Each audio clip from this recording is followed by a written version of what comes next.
अपने पड़ोसी को बोलो ध्यान से सुन। हालेलुया।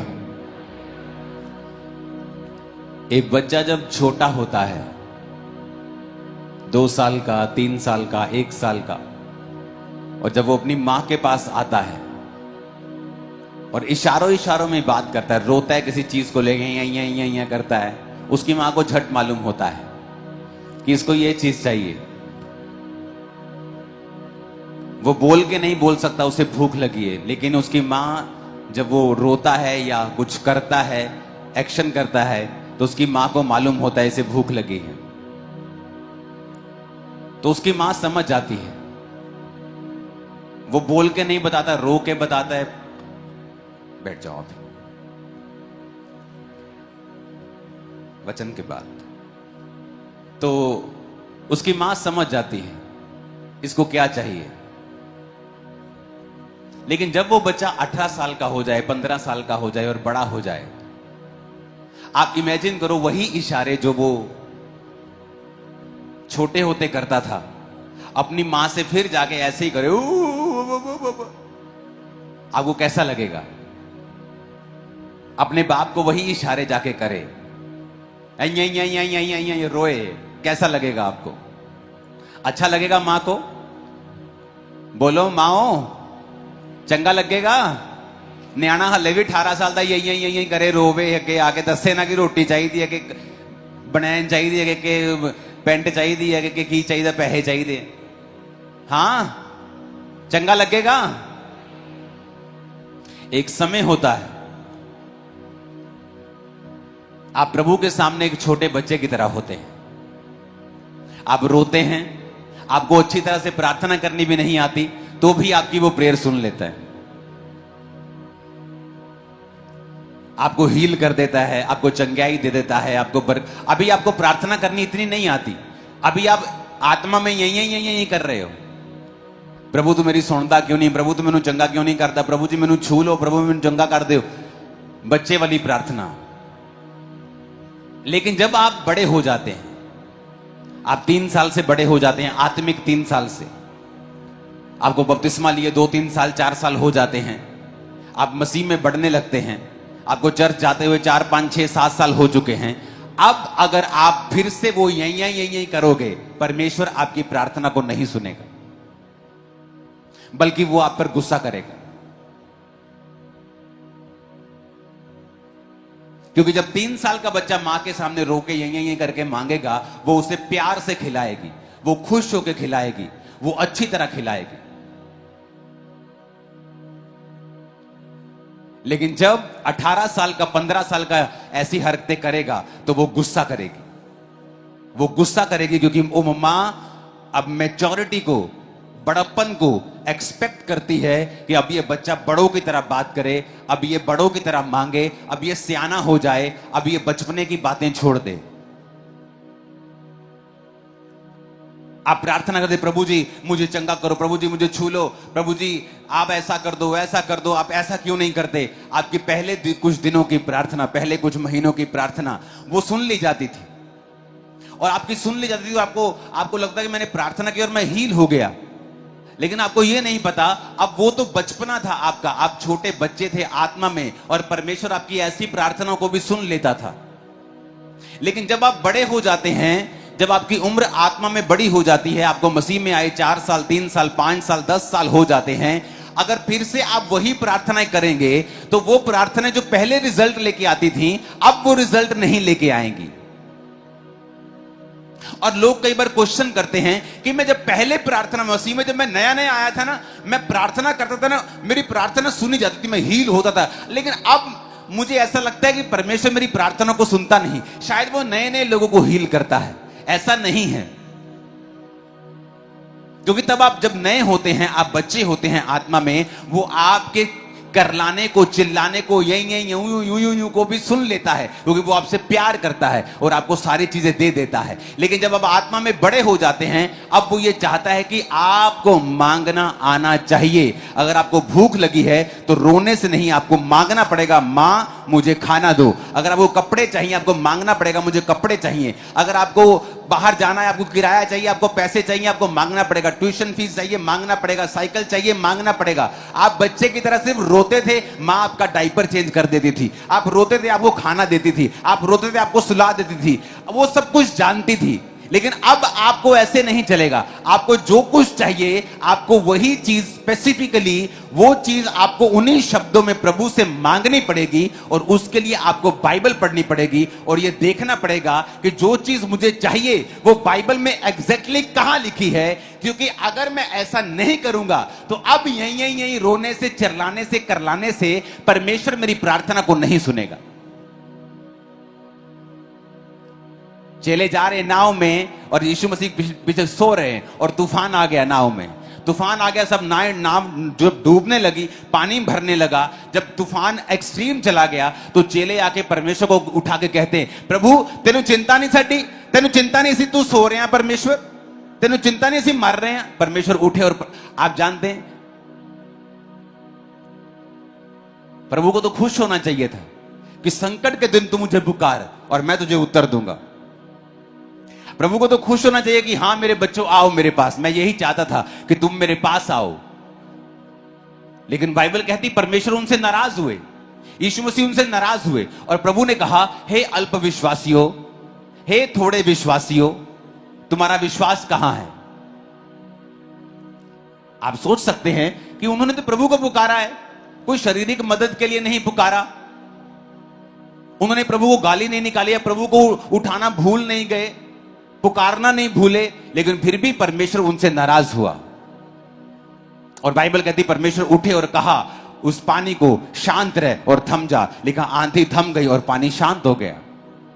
यानी परमेश्वर ये चाहते थे कि अब चेले जो बड़े हो गए हैं, आत्मा में बड़े हो गए हैं, मैच्योर हो गए हैं, वो खुद उस पानी को डांटें और खुद उस हवा को डांटें और उन्हें शांत और थम जाने के लिए बोलें। और प्रभु यीशु मसीह एक जगह जा रहे थे तो वचन कहता है, क्योंकि आज मैं आपको वचन जो दे रहा हूं थर्सडे का सेकंड पार्ट है, तो थर्सडे का कुछ हिस्सा मैं आज आपको दूंगा, बाकी आपको थर्सडे की मीटिंग में से सुनना पड़ेगा और उसके बाद मैं सेकंड पार्ट में चलूंगा। यीशु मसीह जा रहे हैं, बाइबल कहती है, और रास्ते में यीशु मसीह को भूख लगी और पेड़ के पास वो गए, और जब पेड़ में फल नहीं तो परमेश्वर ने कहा आज से तेरा फल कोई ना खाए। और यीशु मसीह चले गए। जब वापसी आ रहे थे सभी चेले और प्रभु यीशु मसीह के साथ, तो चेलों ने कहा प्रभु देख, अभी 24 घंटे भी नहीं हुए, जिस पेड़ को तूने श्राप दिया था जड़ तक सूख गया है। पत्ते नहीं सूखे, जड़ तक पूरा पेड़। लकड़ी जब सूख जाती है उसका कलर चेंज हो जाता है, पत्तों का तो कलर दिखता है, लकड़ी का भी दिखता है जब पेड़ पूरा सूख जाता है। एक दिन में जड़ वाला पेड़, फल देने वाला पेड़, कभी सूखा दिखाओ कि एक दिन में पेड़ खराब हो जाए, आपको कहीं एग्जांपल नहीं मिलेगी। कहीं दिखाओ एक दिन में पेड़, पत्ते सब कुछ सूख जाए एक दिन में जड़ तक, कहीं एग्जांपल नहीं मिलेगी। और वो पेड़ सूखा हुआ नहीं था पहले से। इस बात की गारंटी ये है कि यीशु मसीह अंजीर के पेड़ के ऊपर फल ढूंढने गए थे, क्योंकि अंजीर का पेड़ तभी फल देता है जब उसके पत्ते हरे होते हैं और नए पत्ते निकलते हैं। जब नए पत्ते निकलते हैं और हरे हरे पत्ते निकलते हैं, पीछे से फल भी निकलता है। जब यीशु मसीह ने देखा कि पत्ते निकल रहे हैं तो फल भी होगा, अंजीर का पेड़ है, पत्ते निकले हैं तो फल भी जरूर होगा। लेकिन जब फल नहीं था तो परमेश्वर ने कहा तू सूख जाए, और नया पेड़, नए पत्ते निकल रहे, 24 घंटे के अंदर अंदर जड़ तक सूख गया। और यीशु मसीह ने कहा, यीशु मसीह ने उनको, अपने चेलों को कहा, जब चेलों ने कहा परमेश्वर तो सूख गया है, मरकुस 11 उसकी 23 आयत में लिखा, यीशु ने कहा मैं तुमसे सच कहता हूं, जो कोई उस पहाड़ से कहे तू उखड़ जाए और समुद्र में जा पड़, और मन में संदेह ना करे वरन विश्वास करे, जो कहता है हो जाएगा, उसके लिए वही होगा। यीशु मसीह ने कहा अगर तू पहाड़ से कहेगा यहां से हट जा, यानी अब परमेश्वर ये चाहते थे कि उसकी कलीसिया मैच्योर हो जाए। यीशु मसीह ने कहा मुझसे बात मत करो, मेरे सामने कंप्लेंट मत करो, सीधा अपनी मुसीबत से जाके बात करो। हे आंधी थम जा, ए समुद्र शांत हो जा। तुम मुझसे कंप्लेंट कर रहे हो अपनी बीमारी के बारे में, क्या तुम नहीं जानते कि मेरे कोड़े खाने से तुम चंगे हो चुके हो? तो प्रभु अब मैं क्या करूं? अपनी बीमारी से बात कर कि उसके कोड़े खाने से मैं चंगा हो चुका, तू यहां क्या कर रही है, तू यहां क्या कर रहा है, चल भाग यहां से यीशु मसीह के नाम। और कहता क्या कर, संदेह ना कर। समुद्र से बात कर, खुदा के पास मत जा कि प्रभु इस समुद्र को तू हटाता क्यों नहीं, इस पहाड़ को तू हटाता क्यों नहीं। परमेश्वर ने कहा पहाड़ से बात कर, डायरेक्टली अपनी मुसीबत से बात कर, बीमारी से बात कर, शैतान से बात कर, कर्जे से बात कर, तेरी बात को वो सुनना पड़ेगा उनको। अब रोते रोते आते हैं प्रेयर लाइन में, मेरे पर डिले का आत्मा काम करता है, मैं जो भी काम करता हूं डिले हो जाता है। तो तेरे शब्द कहां हैं, तो तेरे शब्द कहां हैं? बोल सुबह सुबह उठ के कि डिले का आत्मा मेरी जिंदगी में कभी काम नहीं कर सकता। आज से मैं सुपरनैचुरल स्पीड में आगे बढ़ रहा हूं, परमेश्वर मेरे साथ है, आज से खुदाबंद का फेवर मेरे साथ है और मैं आगे जा रहा हूं। कहां रहेगा डिले? वो मर जाएगा, वो शर्मिंदा हो जाएगा, तुम्हारी जिंदगी और बिजनेस को छोड़ के चला जाएगा इन जीसस नेम।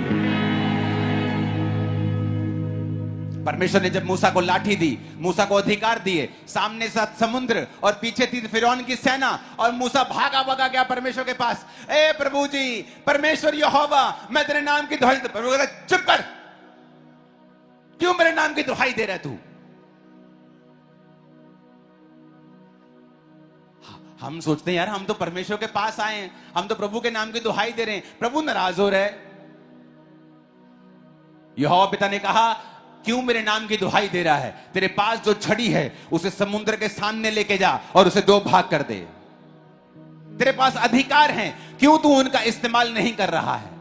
तेरे पास मैंने वचन दिए हैं, तेरे मुंह में सामर्थ है, तेरे शब्दों में ताकत है, क्यों तू उनका इस्तेमाल नहीं कर रहा है?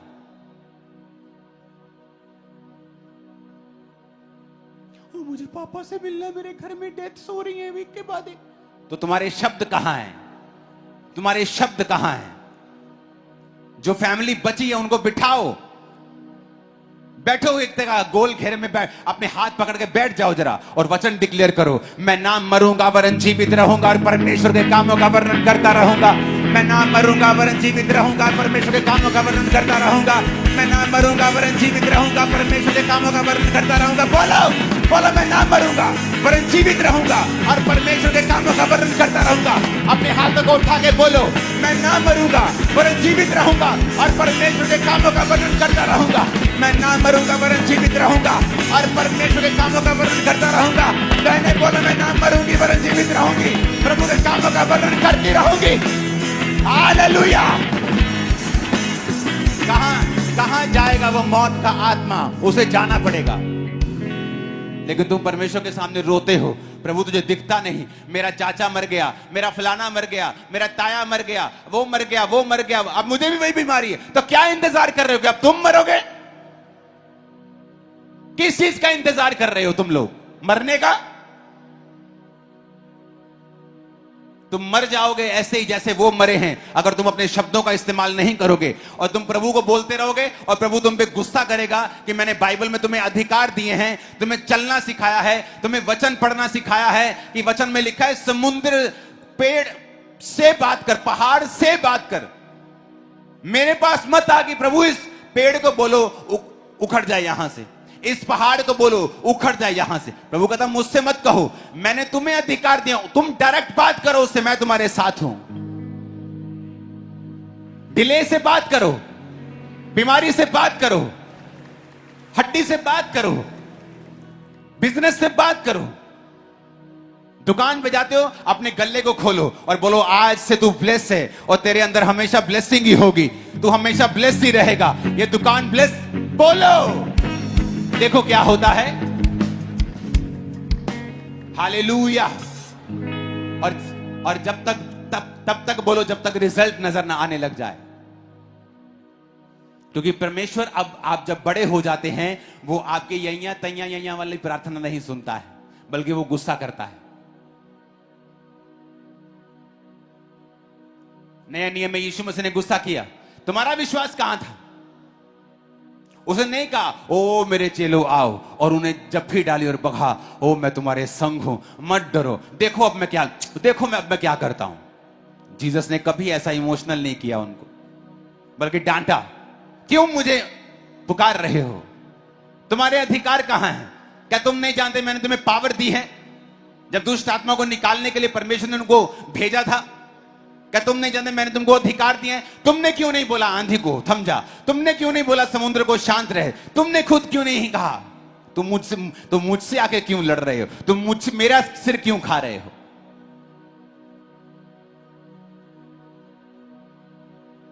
Hallelujah, hallelujah.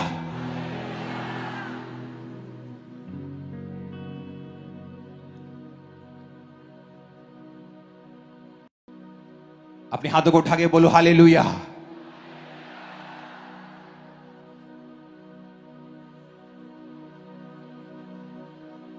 आप मेरी बात समझ रहे कि नहीं?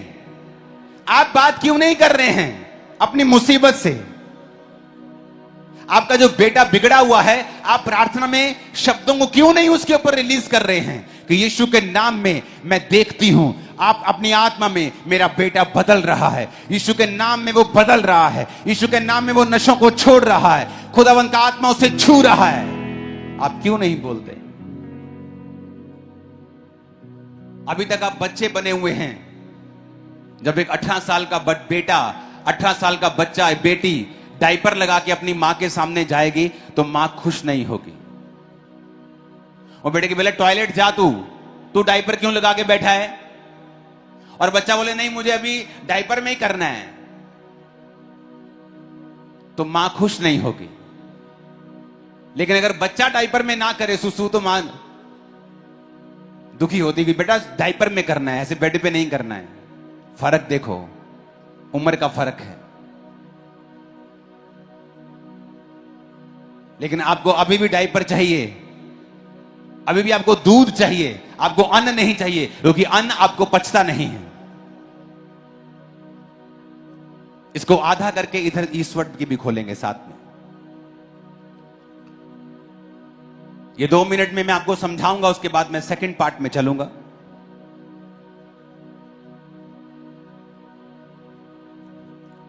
इसको करना सेट पूरा। अपनी स्क्रीन पे देखेंगे मरकुस 10 उसकी 9 आयत। यदि तू अपने मुंह से यीशु को प्रभु जानकर अंगीकार करे और अपने मन से विश्वास करे कि परमेश्वर ने उसे मरे हुओं में से जिलाया, तो तू निश्चय उद्धार पाएगा। अपने पड़ोसी को बोलो ऊंचा पढ़ना, और मैं 1 2 3 बोलूंगा, आप इस आयत को पढ़ेंगे। 1 2 3 कि यदि तू अपने मुंह से यीशु को प्रभु जानकर अंगीकार करे और अपने मन से विश्वास करे कि परमेश्वर ने उसे मरे हुओं में से जिलाया, तो तू निश्चय उद्धार पाएगा। आमीन। अब मैं आपको शॉर्ट में समझाऊंगा, अगर लंबा समझना है तो वीरवार की मीटिंग देखना। ओके, इसको समझाना है, ध्यान से देखना। इसमें 3 चीजें हैं। पहला, हम रिजल्ट देखेंगे, यू विल बी सेव्ड। 1 2, इसमें 3 चीजें हैं। पहला है यू विल बी सेव। तीसरा, पहला है इफ यू एक्नॉलेज, ये है पहला। कन्फेस विद योर लिप्स, अपने मुंह से अंगीकार करना, ये है दूसरा। प्रभु ने कहा अगर तू एक्नॉलेज करे, सेकंड कन्फेस करे, तो तू सेव होगा। हिंदी में पढ़ेंगे उसको। मुंह से यीशु को प्रभु जानकर अंगीकार करे और मन में विश्वास करे, तो तू निश्चय उद्धार पाएगा। अब पहला है बिलीव करना एंड एक्नॉलेज करना। ये इकट्ठा आता है, बिलीव एंड एक्नॉलेज। इसका मतलब है कि एक वचन पर विश्वास करना और उसे समझ जाना। दूसरा आता है फिर उसका अंगीकार करना। मैं इसे हिंदी में लिख देता हूं। कन्फेशन, अंगीकार करना। और तीसरा आता है फिर तू सेव हो जाएगा, बच जाएगा, हील हो जाएगा, डिलीवर हो जाएगा। क्योंकि सेव का मतलब है यूनानी भाषा में सोजो। सोजो का मतलब है, इधर देखो, save, deliver, protect, heal, preserve, do well and be make whole. यीशु ने कहा अगर तू ये उद्धार के बारे में जो बाइबल कह रही है, फिर से उस आयत को देखेंगे तो निश्चय उद्धार पाएगा। ये उद्धार का मतलब है सोजो, असली भाषा में जो वचन है सोजो, इसका मतलब सिर्फ आत्मिक उद्धार नहीं है। लोग बोलते हैं आत्मिक उद्धार की बात करो, जीसस ने अकेले यहां पर बाइबल में आत्मिक उद्धार की बात नहीं की है। इसमें पहला है आत्मिक उद्धार, लेकिन यह कंप्लीट नहीं हुआ। पहला है टू सेव, वाकई यह है आत्मिक उद्धार यानी अनंत जीवन पाना, लेकिन यह खत्म नहीं हुआ। उद्धार का मतलब यह भी है डिलीवर, प्रोटेक्ट, छुटकारा पाना, शैतान से छुटकारा पाना, चंगे होना, प्रिजर्व होना, सुरक्षित रहना, डू वेल, अपनी जिंदगी में अच्छा करना, बी मेक होल, यानी अगर आपके शरीर में कोई कमी है तो बी मेड होल। जैसे जीसस ने बहुत बार लोगों को चंगा करते वक्त बोला है be made whole, be make whole, complete हो जाओ, पूरे हो जाओ, तो वो पूरे हो जाते थे। जैसे यहां टेस्टिमनीज आती हैं, मुझे दिखता नहीं था, डॉक्टर ने ये बोल दिया था पीछे आंख में रोशनी नहीं, लेकिन आज प्रार्थना के दौरान मुझे दिखने लगा। क्या हुआ?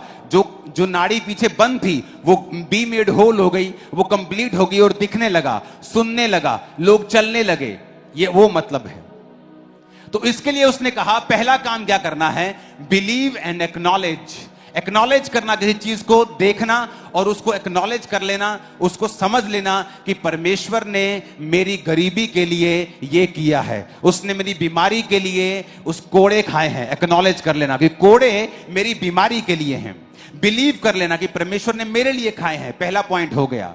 फिर दूसरा पॉइंट है उसका अंगीकार करना, मुंह से, लिप से, होंठों, दिमाग में नहीं, होंठों से, कि प्रभु यीशु मसीह ने मेरे लिए कोड़े खाए हैं। अंगीकार करना, मैं बीमार नहीं हूं, यीशु के नाम में इस बीमारी को मैं डांटता हूं, क्योंकि यीशु के कोड़े खाने से मैं चंगा हो चुका हूं। कहता है जब ये दो काम तू कर लेगा तो तीसरा, यू विल बी सेव्ड, ये अपने आप हो जाएगा कि वो हीलिंग, वो डिलीवरेंस, वो सब कुछ तुम्हारी लाइफ में आ जाएगा जो तुमको चाहिए, अपने आप होना शुरू हो जाएगा। लेकिन पहला काम तुम्हें करना होगा बिलीव एंड एक्नॉलेज, और अंगीकार करना होगा। और तीसरा काम हीलिंग, डिलीवरेंस, वो सेव, वो साल्वेशन, वो अपने आप तुम्हारी लाइफ में होगा। ऊंची आवाज में बोलो हालेलुया। यानी ये मेरे हाथ में है, रिजल्ट परमेश्वर ने बता दिया है। कहता है you will be saved, you will be healed, you will be delivered. तो डिलीवर होगा, हील होगा, सेव होगा, प्रोटेक्ट होगा, अच्छा करेगा, डू वेल। पर कहता क्या करना होगा? Acknowledge and believe. पहले ध्यान देना होगा वचन के ऊपर, बिलीव करना होगा, और सेकंड पॉइंट अंगीकार करना होगा। थर्ड, रिजल्ट आएगा अपने आप तेरी लाइफ में। ऊंची आवाज से बोलो हालेलुया। अब